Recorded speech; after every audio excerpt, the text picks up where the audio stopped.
Okay, so for this, after we have discussed, diba, last time we have discussed yung vector operations.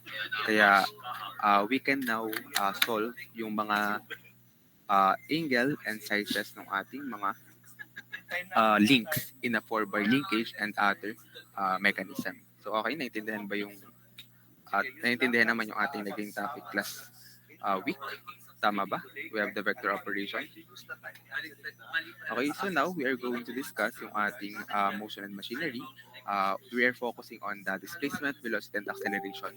But for now, we are only discussing yung ating mismong motion ng machine, ng mechanism. Okay, so alam na naman natin yung motion. Ilang beses na natin siya na-define. So motion is the change in position. Motion is the continuous change in position of a body with respect to the reference frame over time. So it can be translation nga, or it can be rotation or angular. Next, we have the path. So ang path, it is a point moving in space, describes a line called its path. So which may be rectilinear or curvilinear. So kung makikita natin dito sa ating example figure, we have this path. So ang point din natin, when the mechanism move, ang magiging path na is itong straight line na to. So ang tawag dito ay path. Dito naman at point C, so it is moving left and right. So ang kanyang path ay ganito. While for a forward linkage naman, this input link, so ang kanyang path ay rotating dito. Tapos, ito namang points natin, ang magiging path niya ay ganito. Kung ano yung magiging result ng kanyang motion. Next, we have the direction. So, pag sinabi natin direction ng path, tulad nito, kung ito yung path niya, ang kanyang direction is up and down. Tapos ito naman, left and right. Ito naman, ang tawag sa direction nito is, it is rotating clockwise. Pagpakabila yung kanyang ikot, that is counterclockwise. Tapos, ito namang isa, going to the left and going to the right on a curved lane. Okay, so I think clear din naman sa inyo what is this term. So we have the path and direction.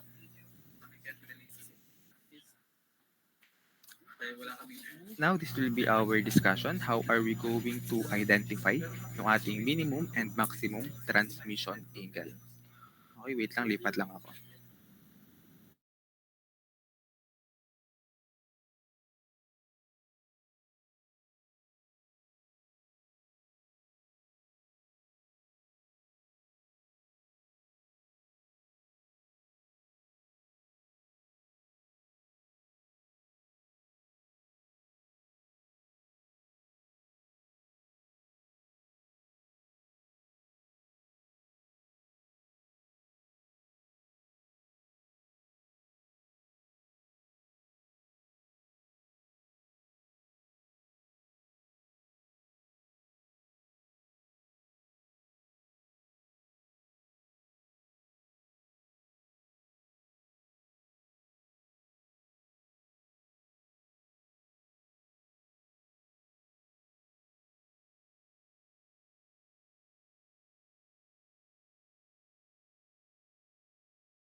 Okay, so sabi ko nga sa inyo, we are going to discuss yung ating minimum and maximum transmission angle. So kailan ba natin masasabi na yung ating 4-bar linkage?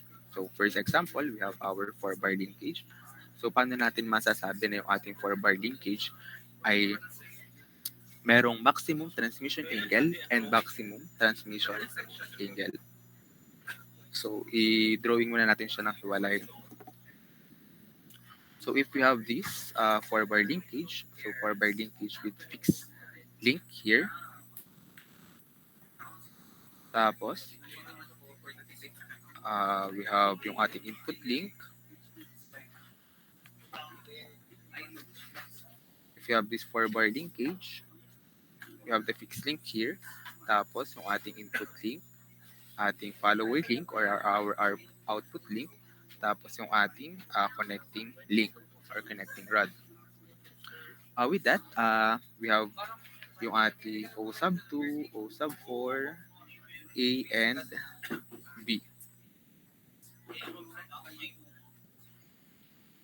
Ngayon, ah, paano nga natin na-identify saan natin makikita yung ating transmission angle?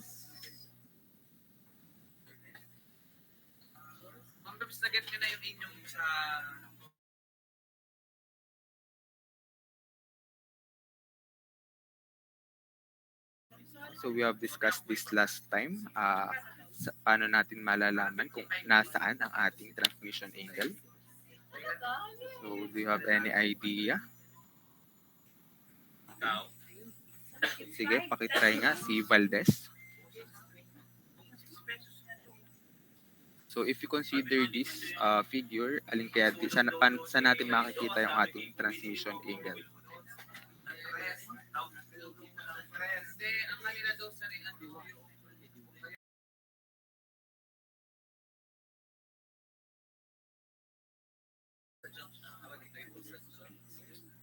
Hello? Okay, so anyone? Anybody? Sino makakapagsabi kung nasan yung ating transmission angle?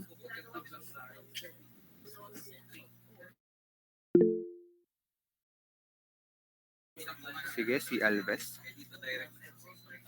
Yung sa B po, sa angle po ng B po. Okay, so this is our transmission angle.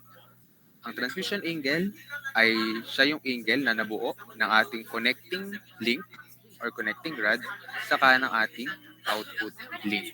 Okay, so clear na ba yon?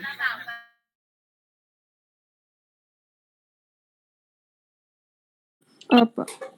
Yes po, sir. Okay, so how are we going to define naman daw kung kailan nasa maximum yung ating value ng ating transmission angle? So we can say na maximum yung ating value ng transmission angle if nag-create ng isang straight line yung ating fixed link at yung ating input link. Okay, so let's try again to create illustration. So if you have this fixed link,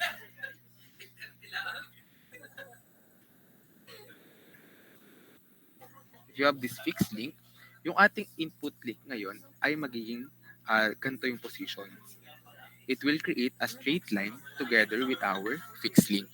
Tapos we have our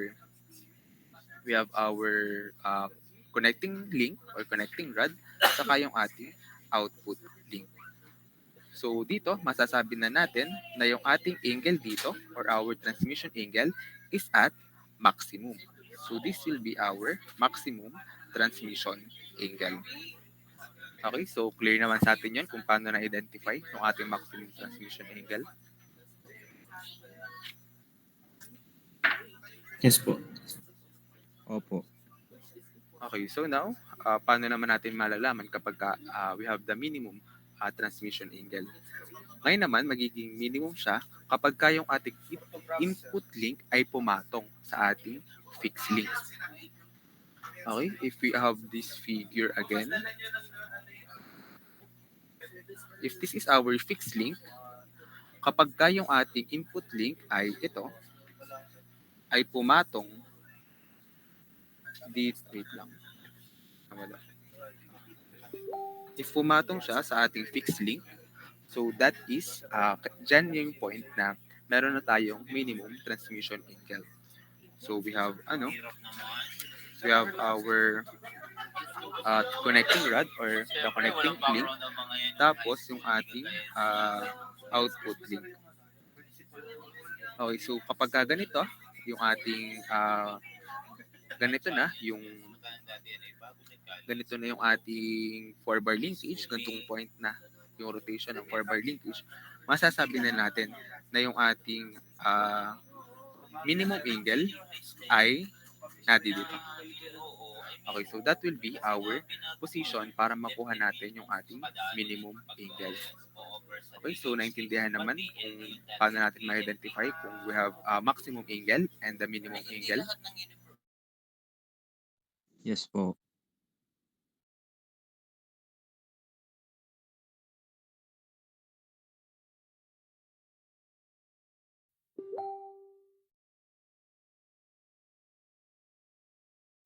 Okay, so paano naman daw kapag we have a slider crank mechanism?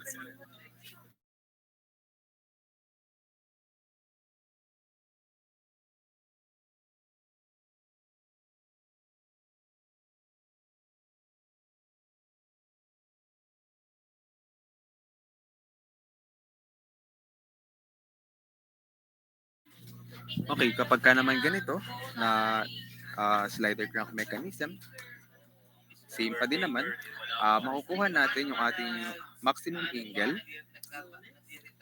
kapag yung ating input link ay nandito or nasa taas ng ating pinaka-joint connecting sa ground ng ating input link. Kapag naman siya ay minimum transmission angle is kapag naman nandito sa baba. Okay, so ito, dito siya minimeasure yung ating transmission angle. If you have this, tapos ito yung ating ground, ito yung ating slider.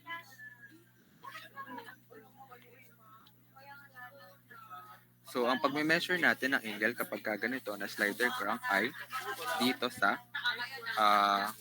side na ito. We will create a line here.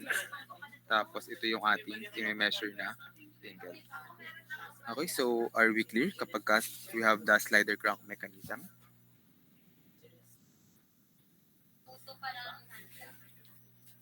Naintindihan pa ba? Okay. So next we have let's focus more on this sample problem. So last time we have discussed naman yung ating pagkuha. Wait lang.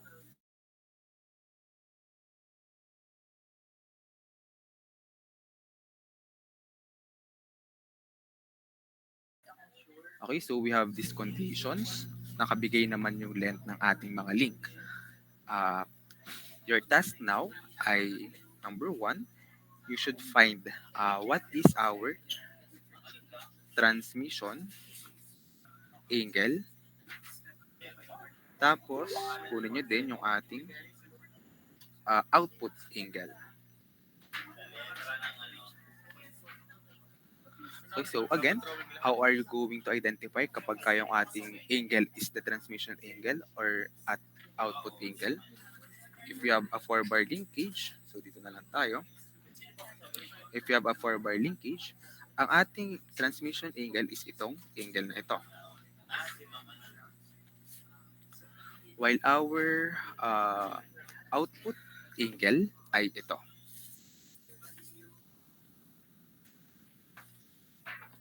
Okay, so let's try if you have remember our discussion last week, which is the pagkuha ng ating mga sides and angle. So for now, you will be tasked para hanapin what is our transmission angle and what is our output angle. So you are going to submit sa ating Google Classroom after 15 minutes. So it is not graded naman. I just want to see if you have understand yung ating naging discussion last week. So you will get extra credit naman since you are participating dito sa ating classes. So I will give you 15 minutes para kunin yung ating transmission angle at yung ating output angle.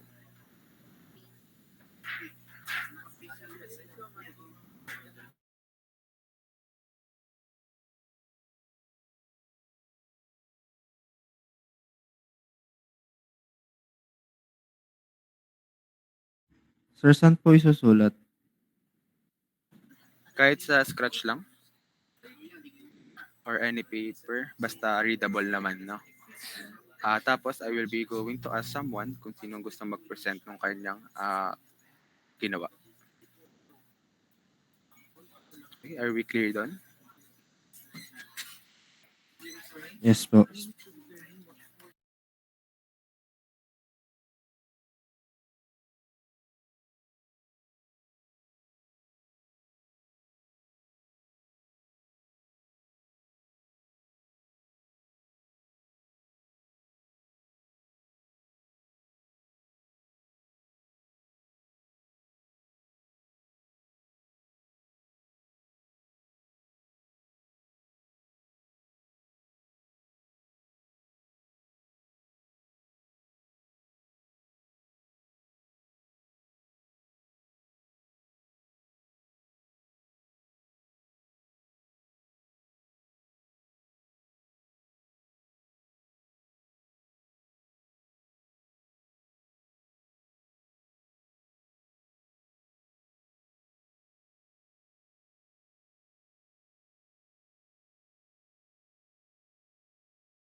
Okay, meron bang gustong mag-present ng ginawa?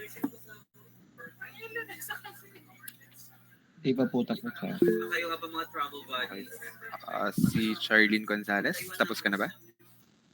Okay lang po sir, dun pa lang po sa transmission angle. Okay, sige. Show us your solution.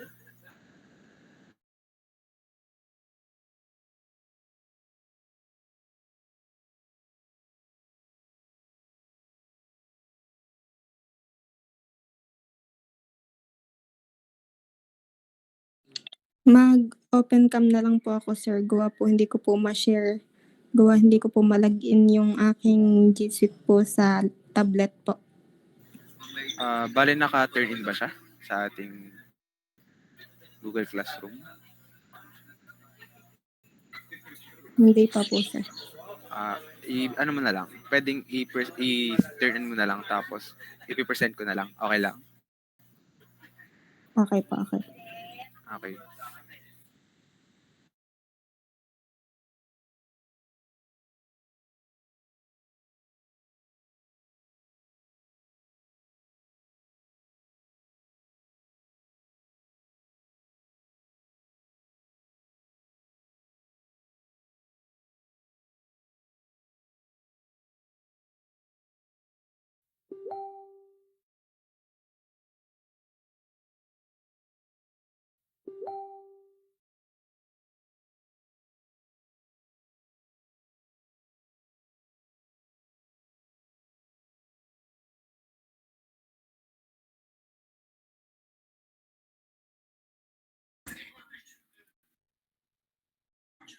Sir, sa output po ba, ilang decimal places po sa final answer? Dalawa na lang muna. Dalawa na lang po. Okay po. Thank you po. Okay na po sir, na turn in ko na po.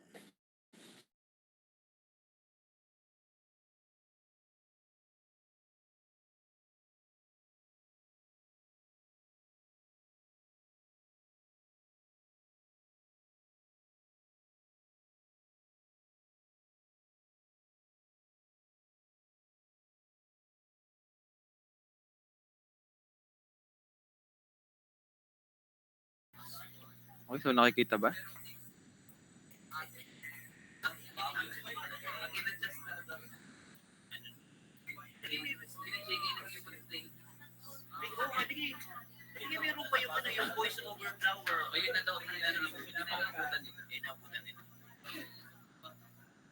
Okay, so proceed, Gonzales.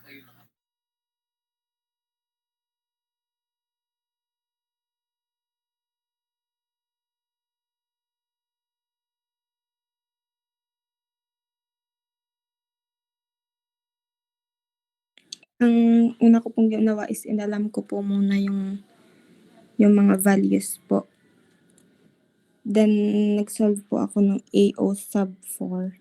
So, the square root of 2.5 squared plus 7.5 squared minus 2 times 2.5 times 7.5 cosine 60. So, ang magiging sagot po niya is 6.61. Para po masolve po yung transmission angle po, bali ang ginawa ko na po is dineretso ko na sa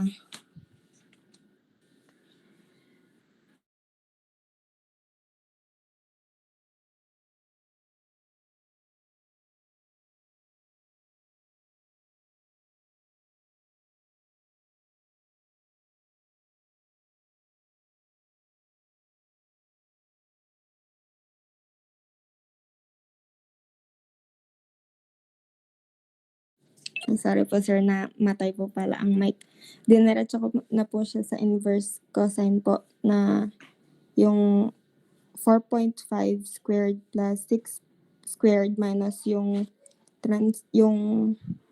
transmission angle po over 2 times 4.5 times 6. So, ang final answer ko po ay 23.18 degrees po. Okay, so parang nagka-error ka lang dito sa part ng itong 6.61, hindi ba to i-squared? Opo. Ang ginawa ko po is ginawa ko po siyang decimal eh. Wait lang. So, ang value mo ng A O sub 4 ay 6.61. So, I think kapag inayos yung formula, may squared yung ating 6.61. Tama ba? Sa equations. Kasi theta is equals to arc cosine 4.5 squared plus 6 squared minus 6.61 squared.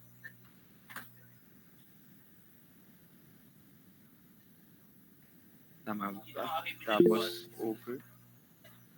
Okay. Ano yon, Andal? May squared nga po yun, sir. So, dapat may squared yung sagot mo. So, ano ang magiging value mo ngayon ng theta? Okay, so 76.62. Okay, so thank you pa din, Gonzales. You will still gain naman special points dahil you presented. Okay, so thank Thank you. you po, sir. So, how about our output angle? So, who can show? Sige, si Andal na. Sir, saan po pwedeng ipapasa ko na lang po sa papel din. Sa papel po kasi ako nagsagot. Tapos kung kaya mong mag-present, kindly present it.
Mapipresent mo ba? Or iti-turn mo na lang tapos ako na lang din na mapipresent? Ita-turn in ko na lang din po, sir. Okay, sige. So, paki-turn in ako. Sino ngayon? Si Andal.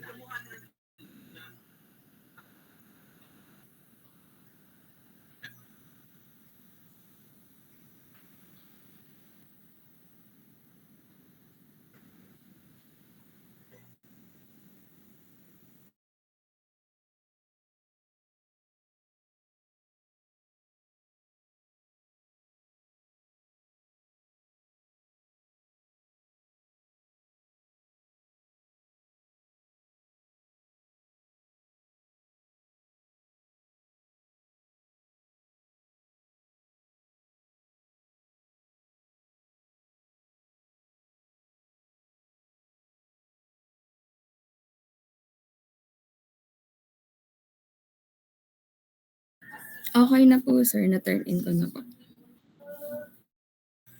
Okay, sige. I will just present it. Kaya mga Latinas. Hindi siya yung nanalo doon.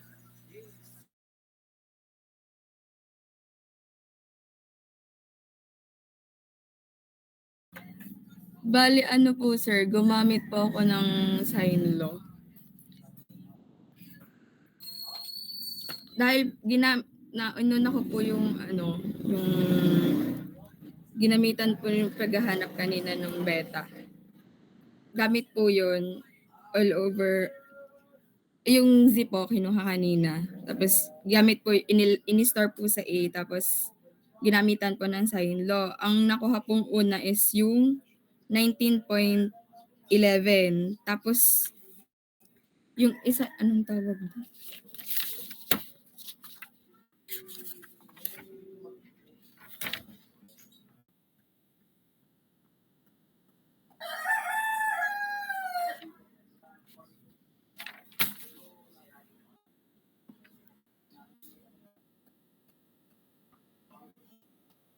Anong tawag dun?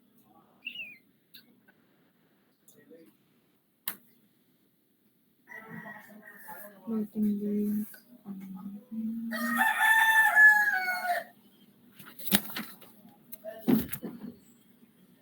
Nakakuha po ako ng value na 19.10. Tapos po, hinanap ko pa uli yung isa pa pong angle na malapit po sa Z. Nakakuha po uli ako ng 41.44. Tapos para po makuha yung value po nun, nung angle na hinahanap ay i-minus ko po sa 180 yung nakuha ko po mga values. Ang value po is 119.45. Hindi ko po sure kung tama. Okay, so thank you. How about the others? Ang output angle ba na na-compute nyo is 119 din? Yes po. 119.4. Yes po, sir. Okay, so thank you, Andal.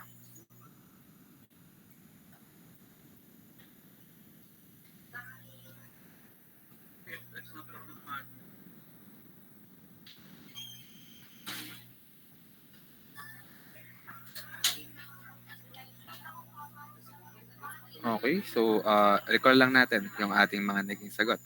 Bale, for the first one, we're going to get yung ating transmission angle. So again, you are going to have the illustration. So this is for illustration purposes only, hindi naman ibig sabihin na yung angle natin is tama na agad. Para lang mas madali nating ma-visualize yung ating example. Okay, so again, for bar linkage yan, meron tayong fixed link dito. Tapos this is O sub 2, O sub 4. Tapos we have the input link, output link, saka yung ating connecting rod. This is A and this is B. Tapos sabi dyan, 2.2 inch long yung ating input link. So this is 2.5. Tapos ang ating follower link is 6 inches. So this is 6. Tapos connecting rod ay 4.5. So this is 4.5. Tapos O sub 2 and O sub 4 ay 7.5 inch. Tapos we have this angle which is 60 degrees. So tama naman yung naging discussion kanina. So we are going to have this line. Tapos kukunin natin yung kanyang length para makuha yung ating transmission angle. So kanina, ang na-compute nating transmission angle ay ang nakuha natin ay 76.62. Tama ba? Yes po. Okay, so we have 76.62 degrees. Okay, now, kapag kukunin natin yung ating output angle, so tama naman yung kinuha kanina ni Andal, we're going to use sine law. So para makuha natin tong angle na to, since this is a straight line, ang total ng angle na to is 180 degrees. So pag nakuha natin itong angle na to at angle na to, ima-minus lang natin siya sa 180 para makuha itong ating output angle. So using sine law, nakuha niya itong ating angle na to. So according dito sa kanya, ang nakuha niya ay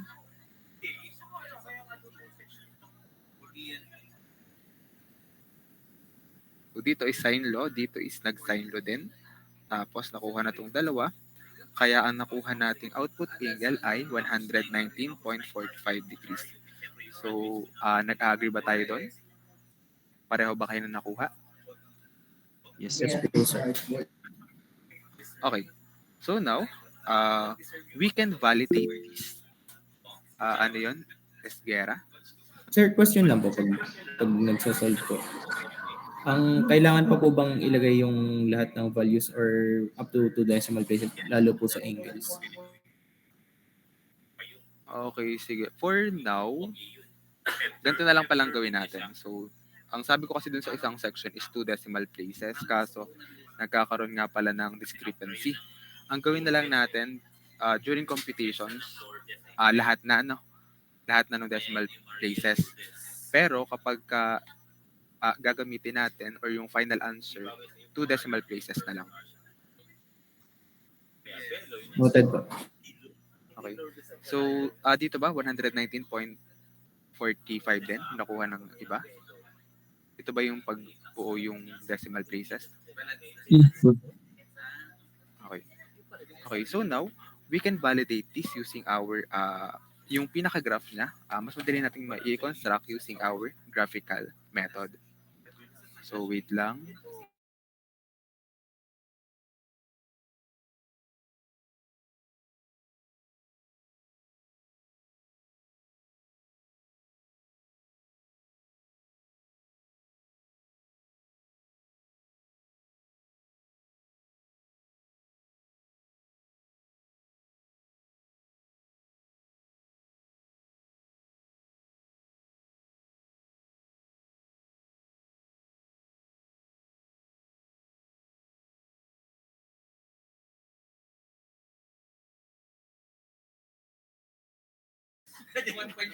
Okay, so let's try sa ating ah,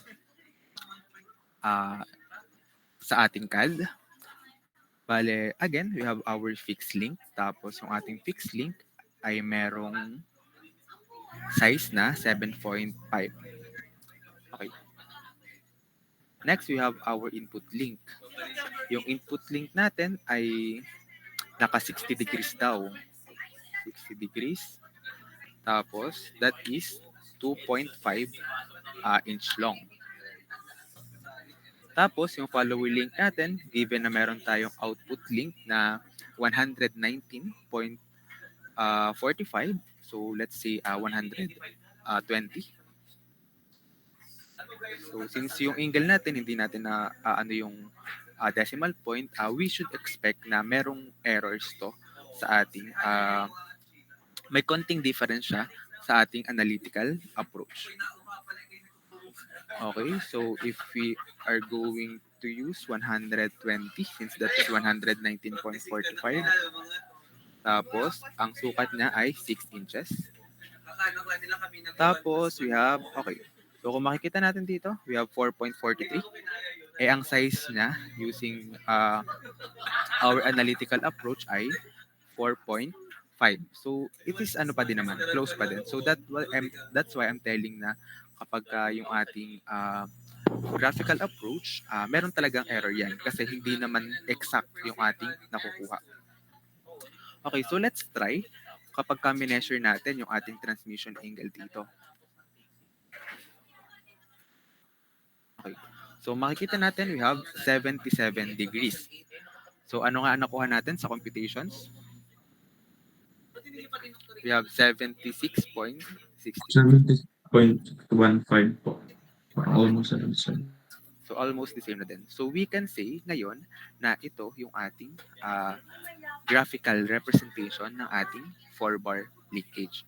So are we clear with this?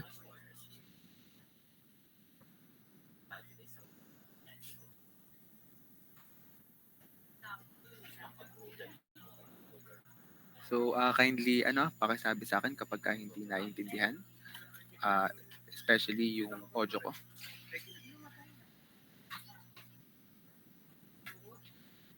Pakinig naman po. Okay.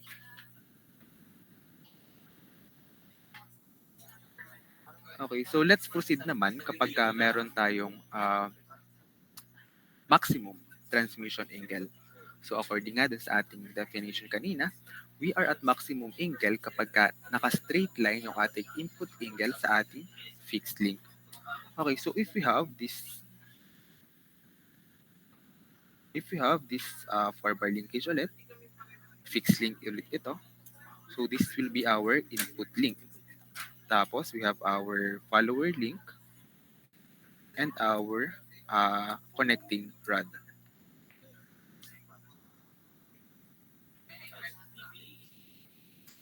Okay, so again, let's put yung ating points. We have O sub 2, O sub 4, saka A and B. So dito, ang measurement natin from O2 to O sub 4 is 7.5. We have 2.5 here. Tapos 4.5. Ito ay 6. Okay, now, paano natin kukunin ang ating transmission angle? So this will be our transmission angle at maximum. Tapos, this will be our output angle. Okay, so paki-compute. O paano natin, sige, ganito na lang. How are we going to compute yung ating maximum transmission angle? So, anybody who have an idea paano natin i-compute yung ating angle?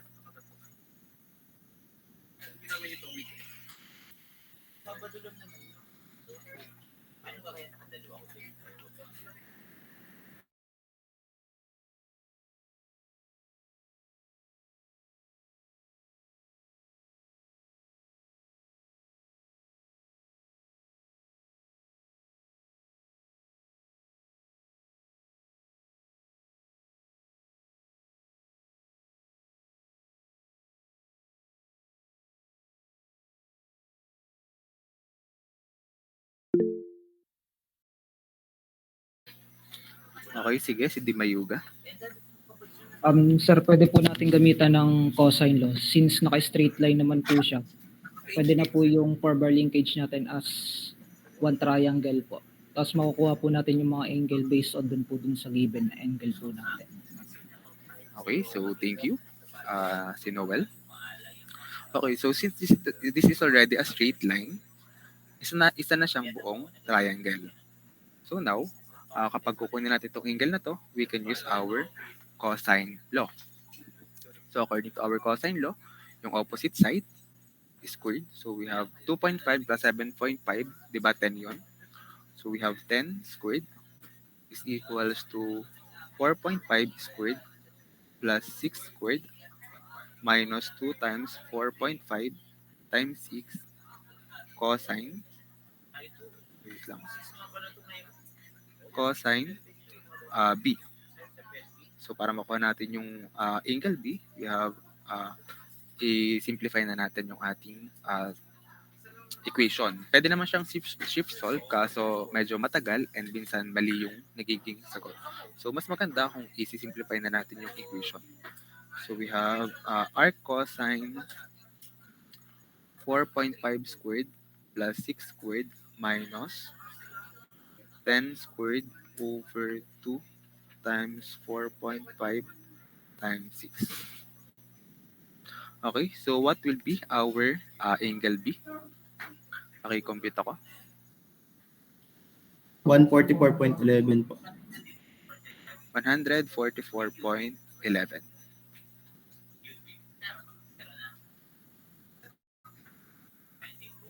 Okay, so now we have the value of our maximum transmission angle. So ngayon, how are we going to get naman yung ating output angle?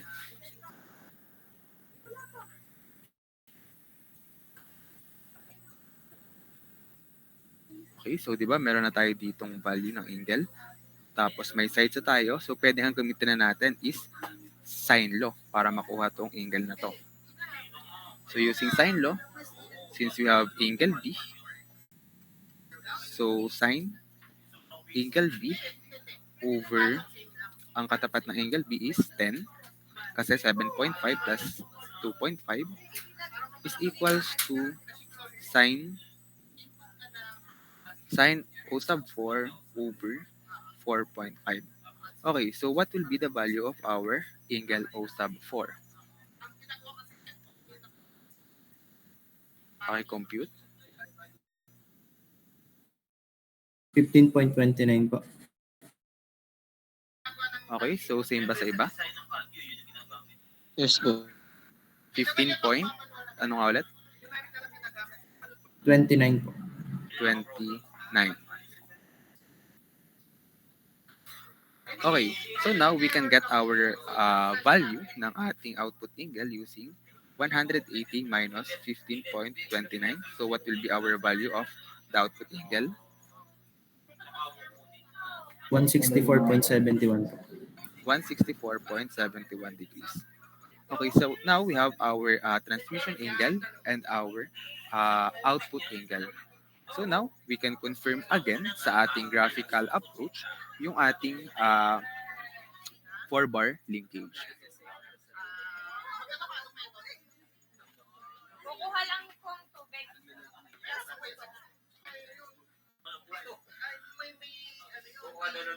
Okay, so going back here, Ako ng tubig. Tubig lang wala yun.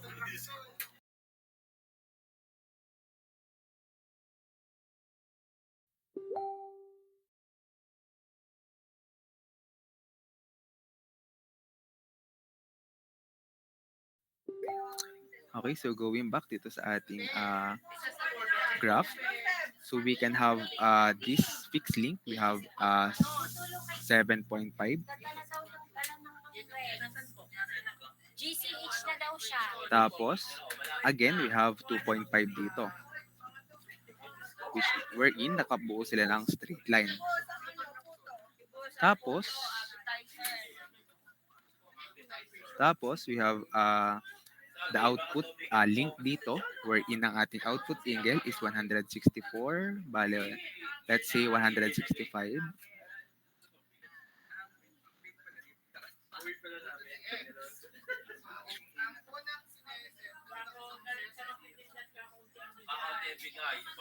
Okay, tapos ang length niya is 6. Tapos makikita natin pag pinag-connect natin, the value will be 4.5. So kung makikita natin, tama yung ating mga na-solve na angle. Tapos ipakita lang natin ulit on how are we going to measure yung ating angle dito. So this will be 144 degrees. Wherein, same yan dun sa ating na-compute na 144.11 degrees. Okay, so nagets na naman kung kailan nagiging maximum yung ating transmission angle.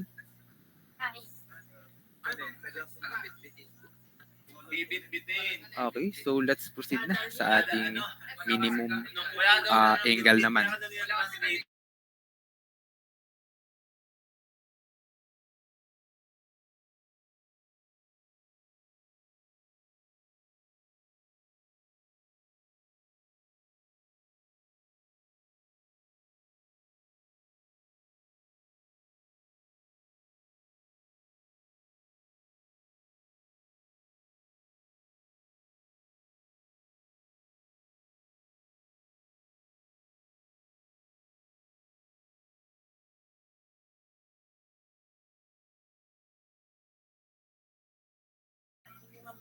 Okay, now, so let's have naman yung ating minimum transmission angle.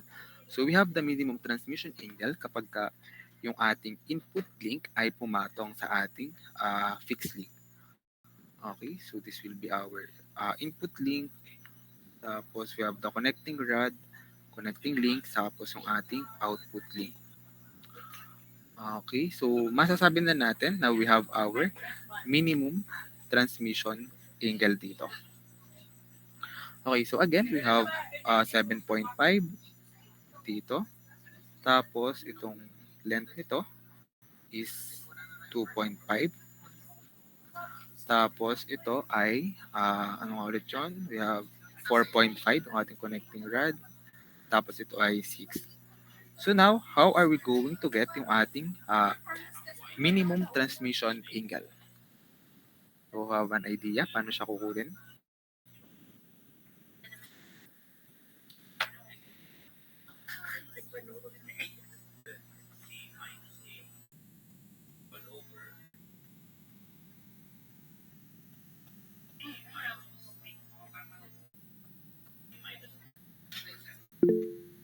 Sige, si Garcia. Try lang po. Yung 7.5 po ibabawasan ng 2.5. Tapos gagamitan po ng cosine law para po makuha yung angle. Okay, so that is correct. Since ito na lang yung magiging triangle natin. 'Di ba? Ngayon, since 7.5 itong length nito, ma-minus na natin ng 2.5, so that will be 5. Tapos, using these values, we have yung 5, 4.5, saka 6, we can get our minimum transmission angle. Okay, so paano natin isosolve ulit? So if you have this angle, so yung katapat niyang side, which is 5, squared is equals, squared ng dalawa pang side, so we have 4.5 squared plus 6 squared minus 2 times 4.5 times 6 cosine. So this is B, cosine B.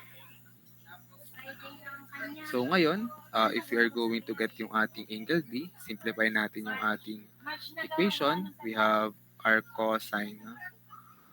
Arc cosine 4.5 squared plus 6 squared minus 5 squared over 2 times 4.5 times 6. Okay, so paki-compute what will be our value for angle B or yung atin ngayong minimum transmission angle.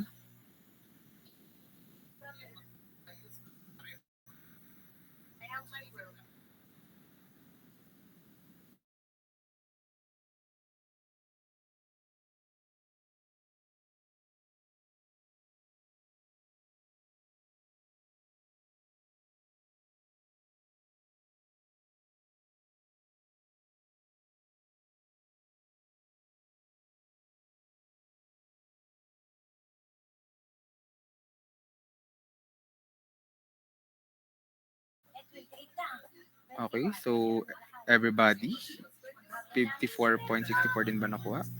Okay, so we have 54.64 degrees. Okay, now para makuha natin yung ating output angle, so same pa din. Kukunin natin itong angle na to. Wait lang. Okay, so kukunin natin itong angle na to. Tapos, ima-minus natin sa 180. So para makuha natin ulit, we are going to use yung ating sine law. We have sine angle B over yung katapat niya, which is 5, is equals to sine 04 over yung katapat ng side, which is 4.5. So what would be the value of our angle O sub 4?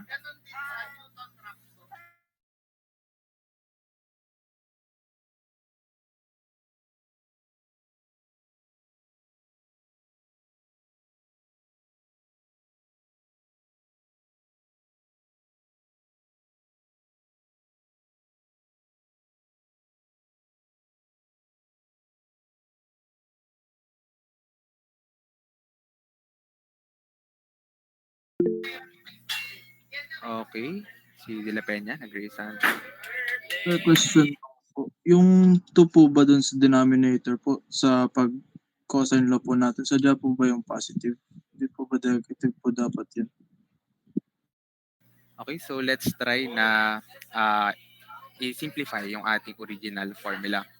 Okay, if we have this formula, 5 squared natin kanina minus 4 equals 4.5 squared plus 6 squared minus 2 times 4.5 times 6 cosine B. So, ililipat natin itong ating term na ito, diba? So, magiging positive siya. So, it will be 2 times 4.5 times 6 times cosine B is equals to 4.5 squared plus 6 squared minus 5 squared. Tapos, we are going to divide it by 2. 2 times 4.5 times 6 para maiwan yung cosine. Kaya positive siya. Hindi siya magne-negative. Okay, so pinakita ko lang kung paano natin na-derive yung ating simplified formula na ito. Thank you po, sir.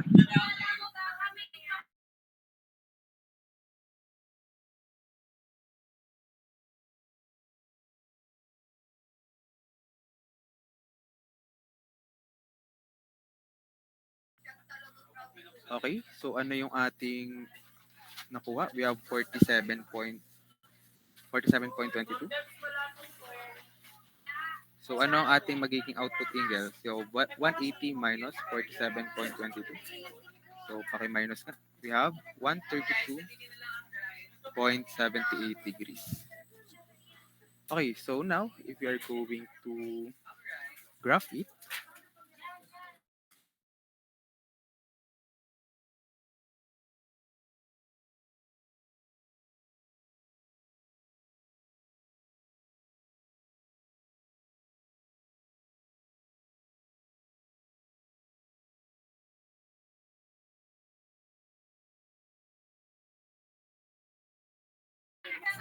Okay?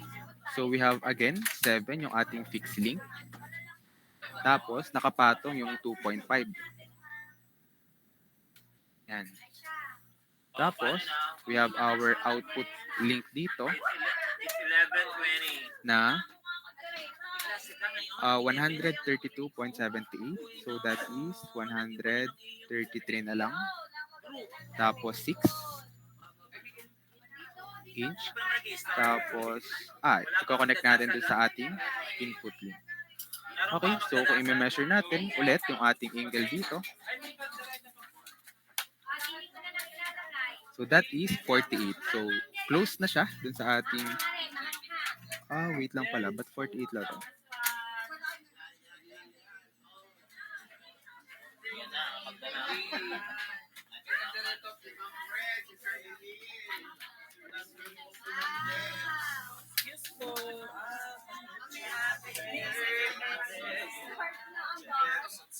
Okay, so it's still close pa din naman yon.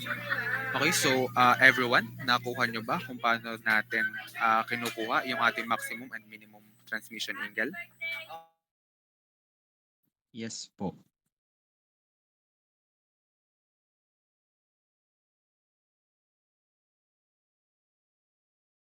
Okay, so may tanong ba kayo?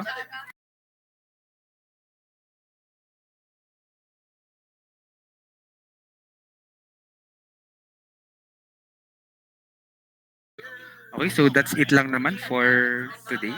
So if wala nang tanong, you can leave the meet. Thank you po, sir. Thank you po, sir.